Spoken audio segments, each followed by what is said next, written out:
하나님의 말씀 역대상 14장 말씀입니다. 두로왕 히람이 다윗에게 사자들과 백향목과 석수와 목수를 보내어 그 궁궐을 건축하게 하였더라.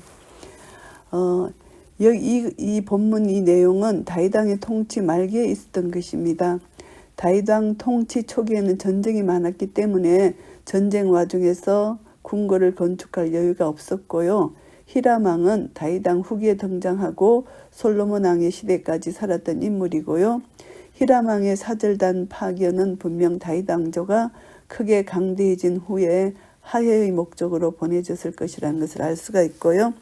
다윗이 여호와께서 자기로 이스라엘 왕을 삼으신 줄을 깨달았으니 이는 그 백성 이스라엘을 위하여 나라를 진흥하게 하셨음이더라.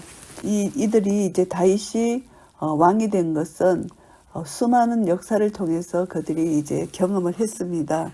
그래서 두로 왕이 이렇게 다윗에게 이렇게 궁궐을 건축하게 하라 이렇게 사신을 보낸 것이고요.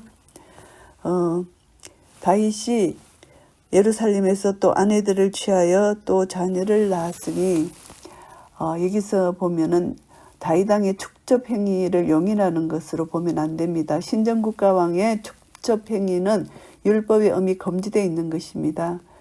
더군다나 다윗의 축접 행위는 훗날 다윗 왕가에 닥친 연속적인 재앙의 원인이 되었잖아요. 그러니까 일부 다처 축접 행위는 명백히 하나님의 창조 질서에 어긋나는 일입니다. 그런데 여기 나열한 것은 다윗 왕가가 이제 번영한다 이것을 여기서 나타내는 표현이라고 보고요. 예루살렘에서 낳은 아들들의 이름은 삼무아와 소박과 나단과 솔로몬과 이팔과 엘리수아와 엘벨렉과 노가와 네벡과 야비아와 엘리사마와 브엘야다와 엘리벨렛이었더라. 쭉 아들을 이렇게 나열합니다. 브엘야다가 나오잖아요.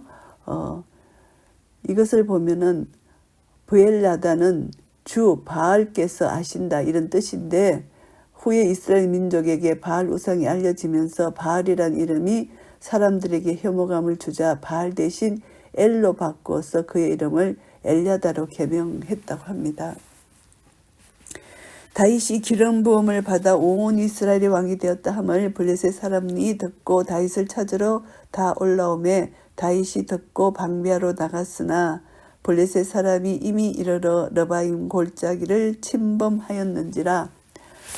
이제 소문이 어디까지 났나 하면은 이제 다윗 왕이 이제 왕이 되었고 그렇게 했다는 소문을 듣고 이제 블레셋이 먼저 전쟁을 치르러 나옵니다.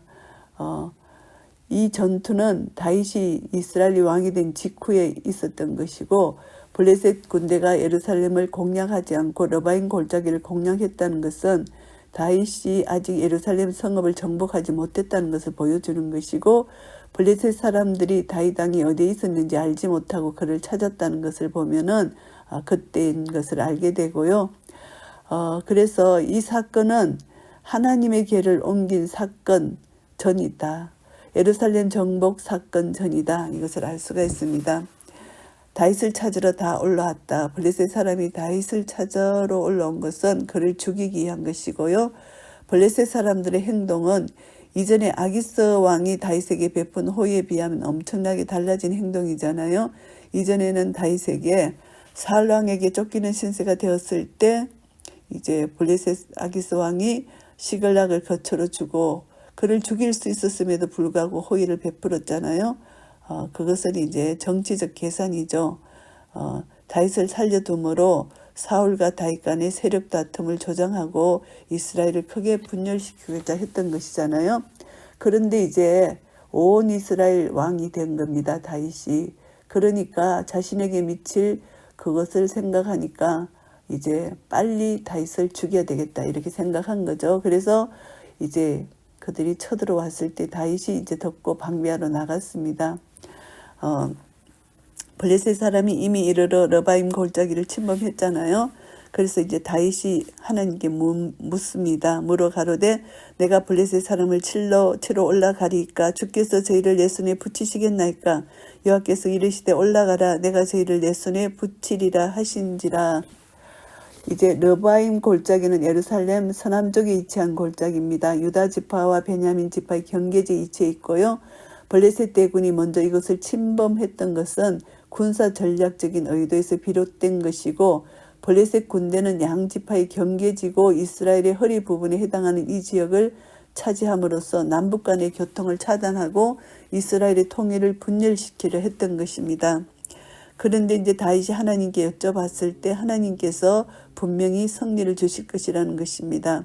하나님께 여쭤보는 것은 당시 대제사장이 소유하고 있는 우림 둠빔을 의지해서 하나님 뜻을 묻습니다. 그래서 대제사장 아비아들은 항상 다윗과 함께 있었고요.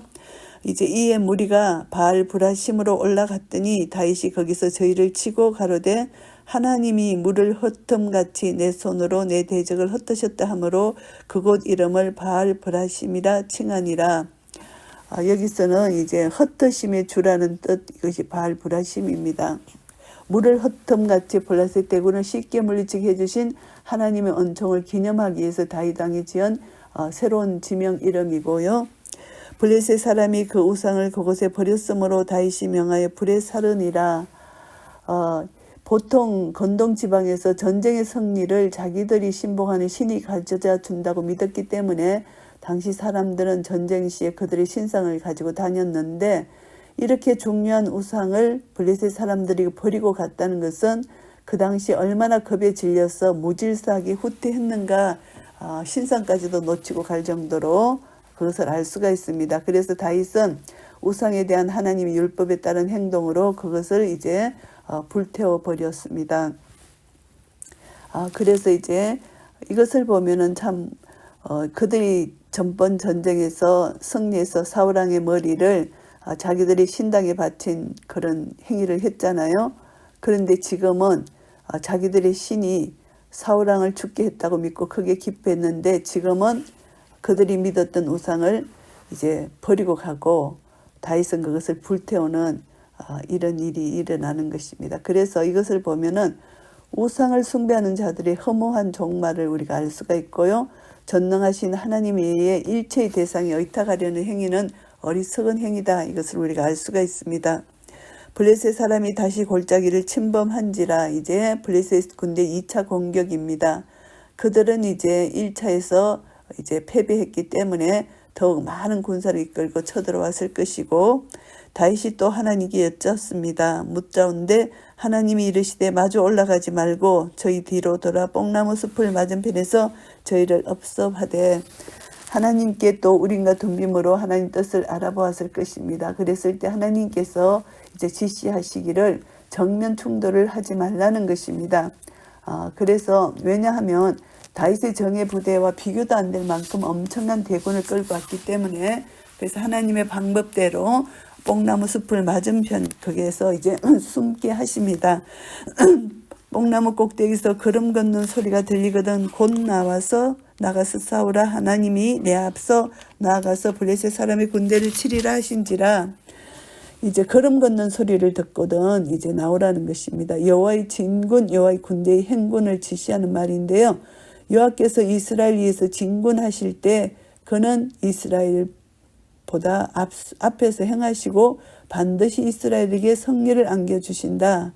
이것을 말씀합니다. 그래서 하나님께서 이스라엘에게 승리를 보장해 주는 소리, 승리를 위해 나아가라는 공격 신호, 걸음 걷는 소리로 이렇게 하나님이 나타내신다, 이렇게 말씀해 주셨고요.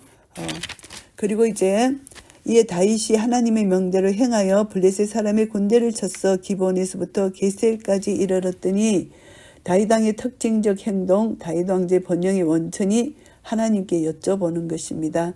그래서 하나님 명대로 순종하는 것입니다. 기브온에서 게셀까지 이르렀다. 이것은 블레셋 패잔병들은 게바로 일단 후퇴했다가 거기서 다윗의 정예 부대를 막아내지 못했기 때문에 기브온을 거쳐서 게셀로 도망한 것이라는 것을 알 수가 있습니다. 게바는 본래 베냐민 지파의 성읍이었는데 블레셋 군대의 강력한 수비대가 있었던 곳이고요. 이곳이 비록 예루살렘 북동쪽에 위치하고 있어서 그들의 본토로 도주하기에는 적합하지 않았으나 그들의 수비대가 있기 때문에 블레셋 패잔병들은 이곳으로 먼저 도피했고요. 그들은 또 그곳에서 또다시 게셀로 가는 길목에 있으며 예루살렘 북서쪽에 위치한 기브온을 거쳐서 게셀까지 도주했던 것입니다. 게셀은 블레셋 영토 쪽 경계지였고 러바임 골짜기에서 약 24km 떨어진 곳이라고 하는데요. 블레셋 군대를 다윗 왕이 게셀까지 추격했고 그들은 이스라엘 영토에서 완전히 몰아냈다. 이것을 알 수가 있습니다. 다윗의 명성이 열국에 퍼졌고 여호와께서 열국으로 저를 두려워하게 하셨더라. 결국 하나님께서 다윗과 함께 하신 결과가 이런 결과를 얻게 된 것입니다. 역대상 14장 말씀을 정리하겠습니다. 1절부터 7절까지는 다윗 왕의 흥황입니다. 두로왕 히람의 원조로 다윗성을 화려하게 건축하게 하는 모습을 기록했고 많은 자녀의 명단이 기술되었습니다. 그래서 여기서 보면은 다윗 왕의 흥황은 실로 완전한 것이고 다윗 왕의 명성이 이스라엘 내에서 머문 것이 아니고 그 명성은 건동 지방 여러 나라들에게까지 알려졌다. 그래서 그 결과 많은 나라의 군주들은 다윗 왕과의 이제 그 하친을 위해서 이제 많이 오게 됐다는 것을 알게 됩니다. 그래서 히람 왕이 보낸 백향목, 당시로는 최상급의 건축자재인데 그가 보낸 석수, 목수 이들도 제일의 기술자라는 것을 알게 됩니다. 다윗은 헤브론에서 많은 자녀들을 낳았지만 예루살렘에 와서는 그보다 더 많은 자녀를 낳았고 이 많은 자녀들이 다윗의 건세를 나타내 보여주는 것이고요. 하나님을 먼저 찾는 자에게 하나님 복을 주시고 후히 주신다는 것을 깨닫게 되고요. 8절부터 12절까지는 블레셋과의 1차 전투입니다. 다윗 왕이 즉위한 직후에 벌어진 블레셋과의 전투입니다. 다윗 왕이 즉위했다는 소식을 듣고 그를 죽이려고 올라온 블레셋 군대들이고 올라온 대적을 물리치기 위해서 먼저 하나님께 여쭙는 다윗의 모습입니다. 하나님의 도우심으로 블레셋 대군을 물리치는 장면이 나오고요. 다윗 왕이 즉위하고 예루살렘을 정복한 직후 일어난 사건이라고 볼 수가 있고요. 하나님을 찾는 자에게는 큰 승리의 기쁨이 주어진다는 사실을 발견하게 됩니다. 그래서 하나님을 찾는 믿음의 사람은 어떤 역경 앞에서도 실패하지 않고 하나님의 초자연적인 도우심으로 크게 승리할 수 있다는 교훈을 받게 되고요. 13절부터 17절까지는 블레셋과 2차 전투입니다. 블레셋이 이제 대군을 이끌고 2차 침공을 했습니다. 블레셋 대군이 재집결을 했고 재집결한 블레셋 대군을 물리치기 위해서 하나님께 묻습니다.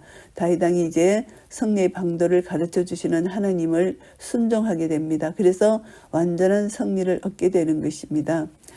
이것을 통해서 다윗 왕의 완전한 승리, 1차 전투에서 다윗 왕은 블레셋 대군을 보기 좋게 물리칠 수 있었지만 그들을 완전히 이스라엘 땅에서 몰아내지는 못했는데 2차 전투에서 이제 완전히 그들을 이스라엘 지경 밖으로 쫓아냈다는 것입니다. 이것은 다윗 왕의 완전한 승리를 알 수가 있고 이것은 하나님의 지시를 순순히 순종했기 때문이라는 것을 알게 되고요. 다윗 왕이 우림과 둠밈으로 하나님의 뜻을 물어보았을 때 하나님의 뜻대로 지시하신 대로 그대로 순종한 다윗 왕의 겸손한 모습, 오직 하나님의 뜻만을 따라갈 때 자신의 경험치에는 뒤로 미루고, 왜냐하면 다윗은 많은 전투를 경험했기 때문에 훌륭한 지휘관이잖아요. 그럼에도 불구하고 자신의 모든 경험치에 그것을 다 내려놓고 하나님의 지시를 따랐다는 것, 이것은 하나님 앞에 겸손한 신앙인의 모습이고요. 베드로도 예수님의 말씀에 의지해서 그물을 배의 오른편에 던졌잖아요. 그것은 끝까지 하나님 말씀을 의지하는 것이 얼마나 중요한지를 우리가 알 수가 있습니다. 그래서 이것을 통해서 하나님의 미련한 것이 인간의 지혜로운 것보다 낫다는 고린도전서 1장 25절 말씀을 우리는 깨닫게 되고요. 자기의 지혜와 경험을 의지하는 자는 결국은 망할 수밖에 없고 하나님의 지혜와 하나님의 말씀을 의지하는 자는 반드시 승리한다는 것을 우리는 다시 한번 깨닫게 됩니다. 이 세상 절대 지배자는 하나님이심을 다시 한번 깨닫고 우리는 하나님의 뜻에 쓰임받는 도구임에 불과하다는 것입니다. 하나님 나라는 영원한 나라입니다. 우리가 하나님 손에 붙들린 바 되기만 하면 하나님은 하나님을 의지하는 자를 통해서 하나님 나라를 이루어 나가실 것입니다. 하나님께서 주님께서 우리에게 강하고 담대하라 내가 세상을 이겨오느라 이런 말씀을 하시잖아요. 우리는 예수님이 십자가로 이기신 이김이 우리의 것임을 선포하면서 날마다 우리의 삶이 주님을 의지하고 승리하신 그 이김을 믿는 믿음으로 나아갈 때 이미 우리에게 주어진 승리가 날마다 우리는 승리를 누리며 살아갈 수 있을 것입니다. 하나님의 전신갑주를 입고 영적 전쟁을 치를 때마다 이미 승리하신 예수 그리스도의 승리를 선포하며 우리는 믿음으로 나아가서 날마다 승리를 경험하는 한 분 한 분 되시기를 예수 그리스도 이름으로 축복합니다. 아멘.